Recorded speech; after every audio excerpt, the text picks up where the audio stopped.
Hello students, आप सभी का हमारे इस चैनल में स्वागत है। आज आपको मैं इंटरमीडिएट का हिंदी का मॉडल पेपर पढ़ाऊंगा जो कि वेरी इम्पोर्टेंट है। आप लोगों का 24 को पेपर है हिंदी का। आप लोग इसे पूरी तरीके से तैयार कर लीजिए। आप मान के चलिए कि आपको 60 प्लस नंबर मिल ही जाएगा। तो अब हम देखते हैं कि कैसे हम हिंदी का पेपर सॉल्व करेंगे। तो देखिए, हिंदी का पेपर जो होगा आपका, ये पूर्णांक 100 नंबर का होगा। और समझिएगा, जब आप पेपर देने जाएंगे तो आपको 3 घंटा 15 मिनट का टाइम मिलेगा। और इसमें आप नोट समझ लीजिएगा, प्रारंभ के 15 मिनट परीक्षार्थियों को प्रश्न पत्र पढ़ने के लिए निर्धारित है। अर्थात इसका अर्थ ये है कि 15 मिनट आपको इसको क्या करना है, पढ़ने के लिए दिया जाएगा। इस प्रश्न पत्र में मतलब इस प्रश्न में 2 खंड है, दोनों खंडों के सही प्रश्नों का उत्तर देना आवश्यक है। मतलब आपको 2 खंड दिया जाएगा और दोनों खंड में क्या करना है, उनके आंसर देना अनिवार्य है। तो अब हम समझते हैं खंड का। खंड का। तो खंड का में आपको क्या है, कुछ प्रश्न दिए जाएंगे और उनके आंसर आपको लिखना है। जैसे प्रश्न नंबर 1 है, उचित व्यक्ति प्रकरण के रचनाकार कौन है। जैसे इसमें दिया है गोकुलनाथ, दामोदर शर्मा, नाभादास या मुंशी सदासुख लाल। तो इनमें से चारों में से कोई एक सही है जिसे आपको टिक करना है कि आंसर ये है। तो अगला हम देखें, अगला है खा भारतेंदु युग की पत्रिका है। तो इसमें से एक ये दिया गया है, दूसरा ये, तीसरा ये, चौथा ये। इन चारों में से कोई एक सही है और इसको क्या करना, आपको टिक करना है। अगला है हिंदी गद्य साहित्य के द्वितीयक उत्थान का प्रारंभ हुआ। तो ये कहाँ हुआ, सन 1918, सन 1900 में और सन 1936 में, और एक सन है 1938 में। तो इन चारों में से आपका एक आंसर सही है और उसे आपको क्या करना है, टिक करना है। अर्थात ये आंसर ये सही है। तो अगला हम देख लेते हैं। तो अगला हम देखें, अगला है सेवा सदन के रचनाकार हैं। तो इनमें से कौन है। नंबर 1 जैनेन्द्र, अज्ञे, प्रेमचंद्र, हरिकृष्ण प्रेमी। इन चारों में से कोई एक सही है। जैसे आपको ये ऑप्शन नहीं दिख रहा था तो वो चौथा ऑप्शन था सन 1938। तो इन चारों में से क्या करना है, एक को आपको टिक करना और ये एक एक नंबर का रहेगा। अगला क्वेश्चन है, हिंदी की प्रथम आधुनिक कहानी होने का श्रेय दिया जाता है। मैं आपको अभी ऑप्शन दिखाता हूँ तो समझिएगा। जब भी आप पेपर देने जाएंगे तो आप बहुत ही सावधानी पूर्वक लगाइएगा।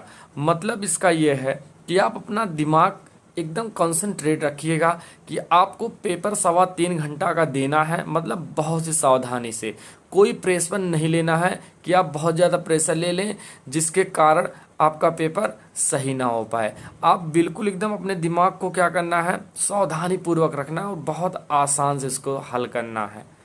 तो अब देखते हैं इसके ऑप्शन का। ऑप्शन नंबर 1 है इंसा अल्लाह खा और दूसरा है किशोरी लाल गोस्वामी और अगला है रामचंद्र शुक्ल और अगला है विष्णु प्रभाकर। तो इन चारों में से आपका एक आंसर सही है, उसे आप अच्छे से तैयार करके जाएंगे। तो अगला प्रश्न नंबर 2 देखते हैं, आदिकाल का ग्रंथ नहीं है। इन चारों में से कोई एक ऑप्शन क्या है, सही है, उसी को आपको क्या करना है, टिक करना है। तो अगला हम देखें, अगला है अष्टछाप के कवियों का संबंध है भक्ति काल की। तो इन चारों में से क्या है, एक आंसर सही है और उसमें से आपको क्या करना है, सही का टिक लगाना है। तो अगला हम देखते हैं, अगला क्वेश्चन हम देखते हैं। अगला क्वेश्चन है श्रृंगार और वात्सल्य रस के अमर कवि हैं। तो इन चारों में से क्या है, एक ऑप्शन सही है और जिसका आपको जवाब देना है। जो सही होगा उस पर आप क्या करेंगे, टिक कर देंगे। अगला है चांद का मुख टेढ़ा है, रचना की विधा है। तो इन चारों में से कोई एक ऑप्शन क्या है, सही है, जिसपे आप क्या करेंगे, आसान से उसको टिक कर देंगे। अगला हम देखते हैं, अगला क्वेश्चन है कबीरवाड़ी के डिक्टेटर, ठीक है, डिक्टेटर है, कथन है। तो इन चारों में से क्या है, एक ऑप्शन आपका सही है और उसे आप क्या करेंगे, सही का टिक लगा देंगे। और जब भी आप सही का टिक लगाएंगे तो आप यहाँ जैसे मान लिया इसमें आप जान रहे हैं कि इसमें से ये नंद दुलारे वाजपेयी हैं, तो आप यहाँ टिक मत लगाइएगा, कभी भी टिक यहाँ मत लगाइएगा, हमेशा टिक आगे लगाया जाता है। जो अभी ऑप्शन आपका सही है उस पर टिक आप लगाइएगा, ठीक है ना। तो अब अगला क्वेश्चन देखते हैं हम। अगला क्वेश्चन नंबर 3 हम देखते हैं, निम्नलिखित गद्यांश का संदर्भ देते हुए किसी एक के नीचे दिए गए प्रश्नों का उत्तर दीजिए। और इसमें आपको क्या करना है, 2 गद्यांश दिया रहेगा जैसा कि मैंने यहाँ आपको एक दिखा रहे हैं पहला वाला, और उन दोनों में से आपको क्या करना है, एक का आंसर देना। और प्रत्येक क्वेश्चन पे आपको 2-2 नंबर का मिलेगा, अर्थात ये 10 नंबर का है, ठीक है। बहुत ही सावधानी से आप ये सब सॉल्व करिएगा जिससे आपको हिंदी में कम से कम 65 से 67 नंबर तक मिल जाए आसान से। तो समझते हैं, तो ये आपके पास एक गद्यांश दिया गया है जैसा कि यहाँ देख सकते हैं, जंगल में जिस प्रकार अनेक लता वृक्ष और वनस्पति अपने अदब्य भाव से उठते हुए पारस्परिक सम्मिलन से अविरोधी स्थिति प्राप्त करते हैं, उसी प्रकार राष्ट्रीय जन अपनी संस्कृतियों के द्वारा एक दूसरे के साथ मिलकर राष्ट्र में रहते हैं। जिस प्रकार जल के अनेक प्रवाह नदियों के रूप में मिलकर समुद्र में एक रूपता प्राप्त करते हैं, उसी प्रकार राष्ट्रीय जीवन की अनेक विधियां राष्ट्रीय संस्कृति में समन्वय प्राप्त करते हैं। समन्वय युक्त जीवन राष्ट्र का सुखदायी रूप है। ये तो आपका गद्यांश दिया गया था। उसके बाद ये गद्यांश आपको दिया जाएगा और इसमें आपको कुछ क्वेश्चन पूछा जाएगा। जैसे क्वेश्चन नंबर 1 है, इसमें प्रस्तुत गद्यांश के पाठ एवं लेखक का नाम बताना। इसका मतलब इसका गद्यांश लिखना है और किस पाठ से लिया गया है, उसके लेखक कौन है, आपको ये बताना है। अगला क्वेश्चन है, रेखांकित अंश की व्याख्या कीजिए। अर्थात जो ये आपको रेखांकित दिख रहा है इसी का क्या करना है, अर्थ लिखना है, ठीक है, समझ गए ना। आगे देखते हैं। तो तीसरा क्वेश्चन इसमें है, प्रस्तुत अनुच्छेद के अनुसार जंगल में क्या क्या मिलता है। तो इसका भी आंसर आपको इसी से ढूंढ के लिखना है, आसान से और सावधानी पूर्वक। और अगला क्वेश्चन है चौथा नंबर, जल प्रवाह नदी के रूप में किससे मिलता है। इसका भी आपको जवाब इसी गद्यांश से लिखना है और प्रत्येक क्वेश्चन आपको 2-2 नंबर का है, ठीक है, अर्थात एक क्वेश्चन का आंसर देंगे तो आपको 2 नंबर मिलेगा। अगला है 5वां नंबर, राष्ट्रीय जीवन की अनेक विधियां राष्ट्रीय संस्कृति में क्या प्राप्त कर रही हैं। तो आपको इसे क्या करना है, 5वें क्वेश्चन का जवाब भी इसी से आपको ढूंढकर लिखना है और बहुत ही साफ एकदम, मतलब बहुत ही सावधानी पूर्वक आप लिखिएगा, ठीक है, जिससे कि आपको एग्जामिनर जब भी आपकी कॉपी चेक करे तो बहुत ही सरल भाषा में वो सीखे और वो देखे, ताकि आपको अच्छे से नंबर दे सके, है ना। तो अब देखते हैं अथवा करके दूसरा वाला भी क्वेश्चन। तो अथवा करके हम इसका भी क्वेश्चन देख लेते हैं। यह नए शब्द, नए मुहावरे एवं नई रीतियों के प्रयोगों से युक्त भाषा की व्यवहारिकता प्रदान करना ही भाषा में आधुनिकता लाना है। दूसरे शब्दों में, केवल आधुनिक युगीन विचारधाराओं के अनुरूप नए शब्दों के गढ़ने मात्र से ही भाषा का विकास नहीं होता, वरन नए पारिभाषिक शब्दों को एक नूतन शैली प्राणियों को व्यवहार में लाना ही भाषा को आधुनिकता प्रदान करना है। तो आपको क्या करना है, इस सब जो दोनों ये गद्यांश दिया गया इसको आप बहुत ही मतलब बहुत अच्छे से तैयार कर लीजिएगा, जिसके आप जब एग्जाम में बैठें तो आप बहुत ही सावधानी पूर्वक से सवाल लगाइएगा और उसके सवाल के जवाब बहुत आसान से देना। जैसे पहला क्वेश्चन इसमें है, प्रस्तुत गद्यांश के पाठ एवं लेखक का नाम लिखिए। अर्थात यह किस पाठ से लिया गया है और इस लेखक का नाम बताना है। अगला है, रेखांकित अंश की व्याख्या कीजिए। अर्थात क्वेश्चन नंबर 2 जो यहाँ आप देख रहे हैं जो रेखांकित है, इसी का आपको क्या लिखना है, इसका व्याख्या करना है, ठीक है। तो ये 2 क्वेश्चन है। अगला क्वेश्चन है इसमें तीसरा नंबर, किन किन प्रयोग से भाषा आधुनिक बनती है। तो इसका भी आंसर आपको क्या करना है, इसे ढूंढ के लिखना है। और अगला है भाषा का विकास कब नहीं होता है। क्या? भाषा का विकास कब नहीं होता है। तो इसका भी आंसर आपको इसी गद्यांश से लिखना है। अब हम देखते हैं इसका पांचवा क्वेश्चन, और पांचवा क्वेश्चन इसका है नए शब्द गढ़ने मात्र का क्या तात्पर्य है, स्पष्ट कीजिए। अर्थात जो नए शब्द का गठन हुआ है उसका अर्थ क्या है वो आपको बताना है, और उसको स्पष्ट रूप से मतलब एकदम पूरी तरीके से सरल करना है। और प्रश्न नंबर 4 हमारा है, अभी तक हम लोगों ने गद्यांश देखा, अब आपसे इसी प्रकार पद्यांश पर क्वेश्चन किया जाएगा। जैसे पद्यांश पर आधारित निम्नलिखित प्रश्नों के उत्तर लिखिए, और ये भी क्या होगा 5 दूना 10, अर्थात ये भी क्या है 10 नंबर का क्वेश्चन है। अर्थात 5 क्वेश्चन दिया रहेगा, जो भी क्वेश्चन होगा वो प्रत्येक 2-2 नंबर का होगा। तो अब हम समझते हैं, तो ये हमारा है क्या पद्यांश, क्या ये हमारा पद्यांश है। इसी प्रकार आपको ये पद्यांश दिया जाएगा, और इसी से आपको क्या करना है, कुछ क्वेश्चन दिए हैं और उस क्वेश्चन का जवाब देना है। जैसे यहाँ पर अगर हम देखें तो क्वेश्चन नंबर 1 हमारा है प्रस्तुत पद्यांश के पाठ एवं कवि का नाम लिखिए। अर्थात ये किस पद्यांश से लिया गया है, इस पाठ का नाम क्या है और इस कवि का नाम लिखना है। अगला क्वेश्चन है रेखांकित अंश की व्याख्या कीजिए। जैसा कि आप यहाँ देख सकते हैं ये सब रेखांकित है, ठीक है। एक लाइन इसके ऊपर भी है, उसे आप पीछे करके देख सकते हैं। तो उसका क्या करना है, व्याख्या लिखना है। और अगला क्वेश्चन है मेघ वन बीच गुलाबी रंग में कौन सा अलंकार है। अर्थात ये जो मेघ वन बीच गुलाबी रंग है इसमें कौन सा अलंकार है बताना है। और अगला क्वेश्चन हमारा है नीले वस्त्र में लिपटी नायिका की छवि कैसी दिख रही है। इसका भी आंसर आपको इसी से लिखना है। अगला है परिधान और मृदुल शब्द का अर्थ बताइए। अर्थात परिधान और मृदुल शब्द का क्या करना है, अर्थ बताना है। तो आगे हम समझे अथवा करके, ये हमारे पास दूसरा पद्यांश है, जैसा कि आप ये देख सकते हैं पूर्ण रूप से। तो इसके बाद आपको क्या करना है, ऐसे ये पद्यांश दिया रहेगा और दोनों में से किसी एक का आंसर लिखना रहेगा। तो ये पद्यांश है, तो अपने से कुछ क्वेश्चन पूछा जा रहा है तो उसका जवाब देख लेते हैं पहले।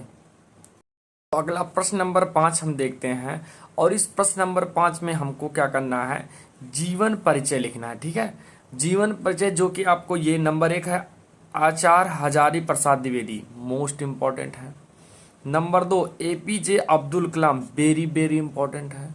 अगला है वासुदेव शरण अग्रवाल, ये भी काफी इंपॉर्टेंट है। मतलब ये जो तीनों दिया गया है जीवन परिचय, इन तीनों का आप एकदम रट के जाइएगा और इन तीनों में से किसी एक का ही लिखना है, ठीक है। अगला इसी प्रकार क्वेश्चन है, देखिए निम्नलिखित में से किसी एक कवि का साहित्यिक परिचय देते हुए उनकी कृतियों पर प्रकाश डालिए। तो समझिएगा एक चीज और, जीवन परिचय में ये जो होगा अधिकतम आपको 80 शब्द लिखना अनिवार्य है। क्या? अधिकतम 80 शब्द लिखना अनिवार्य है। इसी प्रकार ये देखिएगा इसमें भी 80 शब्द लिखना अनिवार्य है।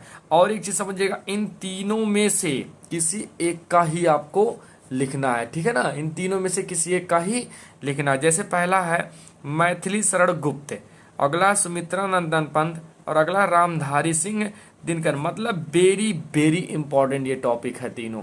इन तीनों को आप रट के जाइएगा, तीनों में से किसी एक का आपको आंसर लिखना, जो कि आप बड़े आसान से और एक नए मतलब तरीके से लिखिएगा, जिससे कि आपको फुल में फुल मार्क मिले। तो आगे हम समझते हैं प्रश्न नंबर 6। प्रश्न नंबर 6 में हम देख लें तो यहाँ पर हम देखें प्रश्न नंबर 6, बहादुर अथवा पंचलाइट कहानी के उद्देश्य पर प्रकाश डालिए। तो आप लोग पंचलाइट की कहानी तो काफ़ी अच्छे से सुने ही होंगे, याद भी कर लिए होंगे।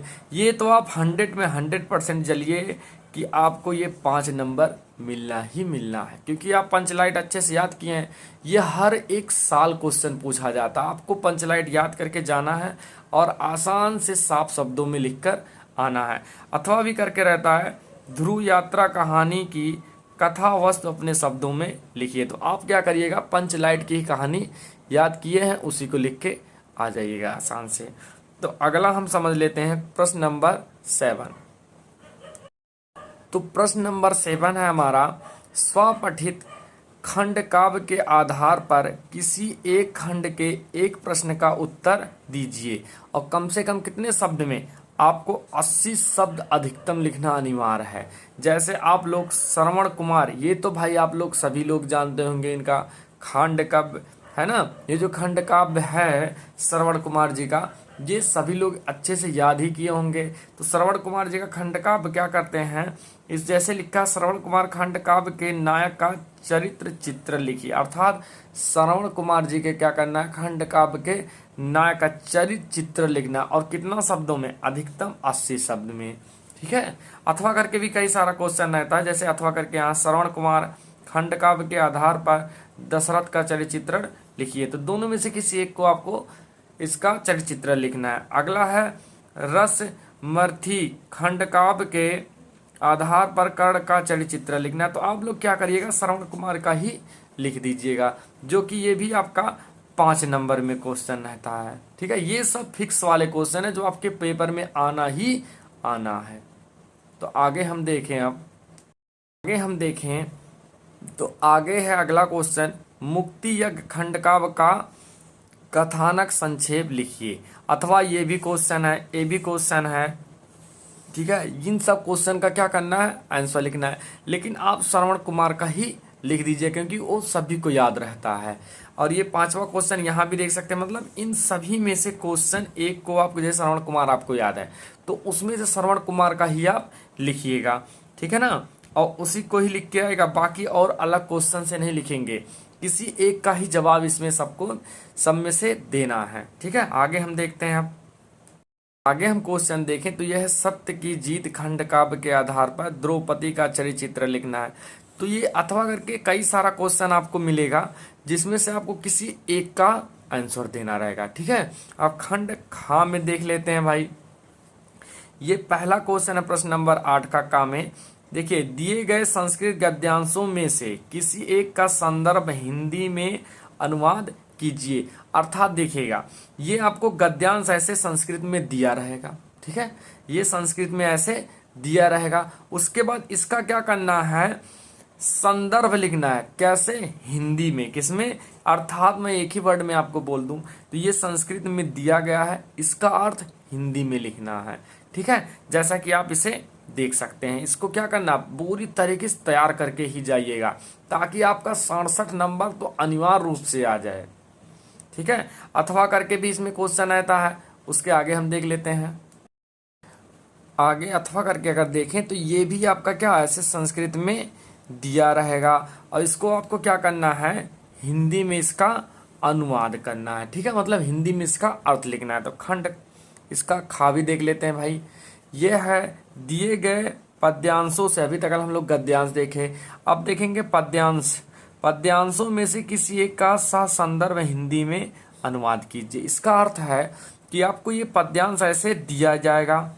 ठीक है, और इसका क्या करना है, हिंदी में इसका अनुवाद करना, अर्थात हिंदी में इसका अर्थ लिखना है। अथवा करके भी देख सकते हैं, यहाँ भी आपको ये संस्कृत में दिया जाएगा। ठीक है, और इसका क्या करना है, हिंदी में अनुवाद करना, अर्थात हिंदी में इसका अर्थ लिखना है। तो अगला हम प्रश्न नंबर 9 देखते हैं। प्रश्न नंबर 9 में है, निम्नलिखित मुहावरों में से किसी एक का अर्थ लिखकर वाक्य में प्रयोग कीजिए। ठीक है, तो नंबर 1 है, तलवार की धार पर चलना। इसका क्या करना है, इन देखिए, एक क्वेश्चन ये, 2 3 4, इन चारों में से आपको ये मुहावरा दिया गया है, किसी एक का अर्थ लिखकर उसका वाक्य प्रयोग करना है। ठीक है, इन चारों में से ऐसे 4 दिया जाएगा, और उसमें से किसी एक का आपको क्या करना है, अर्थ लिखना रहेगा। अर्थ कैसे लिखना है, उसका प्रयोग करके उसके बाद इसका वाक्य प्रयोग करना है। ठीक है, पहले उसका अर्थ लिख लीजिएगा, उसके बाद उसको वाक्य में प्रयोग कर देना। ठीक है, अगला हम देखें प्रश्न नंबर 10। तो प्रश्न नंबर 10 में हम देखें, निम्नलिखित शब्दों के संधि विच्छेद के सही विकल्प का चयन कीजिए। अर्थात संधि विच्छेद दिया गया है, और उसका क्या करना, आंसर का सही जवाब देना। जैसे पहला तथापि का संधि विच्छेद है, तो नंबर 1 है तथ प्लस पी, तथा प्लस अप। अगला है सी इसमें ता प्लस था पे। अगला है डी इसमें तद प्लस अप। तो इसमें से चारों में से आपको क्या करना है, किसी एक का क्या करना है, आंसर का जवाब देना है। तो इन चारों में से किसी एक का आंसर सही है, जिसे आपको क्या करना है, इसका आंसर पे टिक करना है। तो आगे हम देखें, अगला हम देखें तो इसमें है परमेश्वरा का संधि विच्छेद है। जैसे पहला इसमें है पर प्लस ईश्वरा, तो इसमें क्वेश्चन ये दिया गया है, ठीक है, मतलब टिक करना है। उसके बाद 3 क्वेश्चन पीछे है, तो उसको हम देख लेते हैं भाई आसान से एकदम से। तो इसमें ऑप्शन नंबर 2 है यहाँ पर, ऑप्शन नंबर 3 यहाँ है, ऑप्शन नंबर 4। तो इन चारों प्रश्न में से कोई एक का आंसर सही है, जिससे आपको क्या करना है, टिक का चिन्ह लगाना है। अगला है गायिका का संधि विच्छेद है, ठीक है, गायिका का संधि विच्छेद है। तो ऑप्शन नंबर ए, बी, सी और डी, इन चारों में से कोई एक सही है, जिसका आपको आंसर का जवाब देना है। किसी एक का सही है तो उसको आप टिक लगा देंगे, ठीक है। अगला हम क्वेश्चन देखें अब। तो अगला क्वेश्चन नंबर खा इसमें है, दिए गए निम्नलिखित शब्दों की विभक्ति और वचन लिखना है। देखिए जब आप पेपर देंगे तो पेपर आपको एकदम हूबहू ऐसे ही मिलेगा, ठीक है, एकदम सेम मिलेगा। आप बहुत ही सावधानी पूर्वक इसको आंसर दीजिएगा, ठीक है, ताकि आपको किसी प्रकार की कोई तकलीफ ना हो। इसी प्रकार मैं आपको सारे के सारे मॉडल पेपर सॉल्व कराऊंगा, चाहे वो मैथ के हों, चाहे वो इंग्लिश के हों, चाहे वो फिजिक्स के हों, चाहे वो मैथ के हों, सभी का आपको मॉडल पेपर दिया जाएगा। तो आप समझ लेते हैं इसमें विभक्ति और वचन लिखना है। तो इसमें से क्या करना है आपको, जैसे पहला है आत्मना में विभक्ति और वचन है, तो इसमें एक क्वेश्चन दिया गया है, ठीक है, और इन चारों में से कोई एक आंसर सही है, जिसे आप क्या करेंगे, टिक करेंगे, ठीक है। इसी प्रकार अगला देखें, नाम ना, ठीक है, में विभक्ति और वचन है, तो इन चारों ऑप्शन में से एक ऑप्शन सही है, जिसे आप क्या करेंगे, सही का टिक लगाएंगे, ठीक है। इसी प्रकार सेम आपका पेपर आएगा। तो इस पेपर को आप 100 में 100% पूरी तरीके से तैयार करके जाएंगे। आगे हम देखें अब, तो आगे देखें प्रश्न नंबर 11। तो प्रश्न नंबर 11 है, निम्नलिखित शब्द युग्मों का सही अर्थ चयन करके लिखिए। मतलब ये जो अर्थ दिया गया है इसमें से क्या करना है, कोई एक सही होगा, ठीक है। जैसे ये क्वेश्चन है हमारा वसन व्यसन, ठीक है, वसन व्यसन, इसमें से ए दिया गया है विवश और व्याकुल, बी दिया गया कवच और भोजन। तो इन दोनों में से 2 क्वेश्चन का जवाब यहाँ है, 2 क्वेश्चन में पीछे से आपको बता रहा हूँ अभी, ठीक है। तो इसमें से क्या करना है, जो आंसर सही होगा अर्थात इसका जो अर्थ है उसी का क्या करना है, आंसर का सही टिक लगाना। 2 क्वेश्चन ये है, 2 क्वेश्चन हम आगे दिखाते हैं आपको। तीसरा ऑप्शन है इसमें वस्त्र और आदत। अगला है डी इसमें विस्तार और अवधि। तो इन 2 ऑप्शन इधर, 2 ऑप्शन आपने पहले देखा, जो ऑप्शन सही होगा उसी का आंसर देना आपको। अगला क्वेश्चन जैसे है अम्बुज, क्या अम्बुज, और यहाँ है अम्बुद, तो इसका क्या करना है, अर्थ देखना है कौन सही है। जैसे ये पहला क्वेश्चन यहाँ पर है बादल और समुद्र, बी है जल और कमल, सी है कमल और बादल, डी है समुद्र और कमल। तो इसमें से क्या करना है, कोई एक आंसर सही है, जिसका आपको टिक का आंसर लगाना है। तो आगे हम देखें अब, अगला क्वेश्चन हम देखते हैं, निम्नलिखित शब्दों में से किसी एक शब्द के 2 अर्थ लिखिए। जैसे यहाँ है अंबर, इसका 2 अर्थ लिखना है। अगला है पट, इसका भी 2 अर्थ लिखना है। अगला है विधि, ठीक है, और इसका भी 2 अर्थ लिखना। अगला है नाग, तो इसका भी 2 अर्थ लिखना। अर्थात इन चारों में से आपको किसी एक का क्या, किसी एक का 2 अर्थ लिखना है, ठीक है। जो भी आपको याद होगा उसे आप लिख दीजिएगा आसान से एकदम से, ठीक है। अगला क्वेश्चन है गा, निम्नलिखित वाक्यांशों के लिए एक शब्द का चयन करके लिखिए, ठीक है। अर्थात जैसे पहला है जो आंखों के सामने हो, उसे क्या कहते हैं। अगला है, ठीक है, जैसे इसी का कोई क्वेश्चन है जो आंखों के सामने हो, उसे क्या कहते हैं, नेत्र सम्मुख, प्रत्यक्ष, आंख के आगे, प्रत्येक आंख। तो जैसे इसमें क्या कोई एक ऑप्शन से, जैसे ये मान लेते हैं प्रत्यक्ष सही है, तो इस पे आप क्या कर देंगे, ऐसे टिक का आंसर कर देंगे, ठीक है। आगे हम देखते हैं, आप क्वेश्चन देखते हैं, जानने की इच्छा रखने वाला उसे क्या कहते हैं? जानकार, ज्ञानी, जिज्ञासु या बुद्धिमान। तो जैसे मान लेते हैं जिज्ञासु इसमें सही है, तो आप यहाँ टिक मत लगाइएगा कभी भी, आप टिक यहाँ लगाना, यहाँ जैसे सी सही है तो इस सी पे आप टिक लगा दीजिएगा, ठीक है, लिख के उसके बाद उत्तर लिख दीजिएगा। अगला क्वेश्चन अब हम देखते हैं। अगला क्वेश्चन है, निम्नलिखित में से इन्हीं दो वाक्यों को शुद्ध करके लिखिए। ठीक है, एक एक क्वेश्चन, दो वाक्य इसमें, जैसे यहाँ पर पहला दिया, तुम तो कुर्सी पर बैठे हैं। ठीक है, अगला लिखा है, इस सरोवर में अनेकों कमल खिले हैं। अगला है, सम्मेलन में कावित्री ने भाग लिया। तो इन तीनों में से आपको क्या करना है, दो, जैसे मान लीजिए ये दोनों आपको सही लग रहा है तो उसको आप क्या क्या करना है, शुद्ध करके लिख देना। ठीक है, वो आपका आंसर हो जाएगा। अगला क्वेश्चन अब देखें हम। अगला क्वेश्चन नंबर 12 है, वीर रस अथवा हास्य रस का अस्थाई भाव के साथ उदाहरण अथवा परिभाषा लिखिए। तो देखिए, वीर रस और हास्य रस, इसे रट्टे तोते की तरह याद कर लीजिएगा। ठीक है, दोनों में से, क्योंकि वीर रस अथवा हास्य रस दोनों में से कोई किसी एक का आंसर आपको देना है। ठीक है, और उसका उदाहरण जरूर लिखना पड़ेगा और परिभाषा लिख दीजिएगा आप।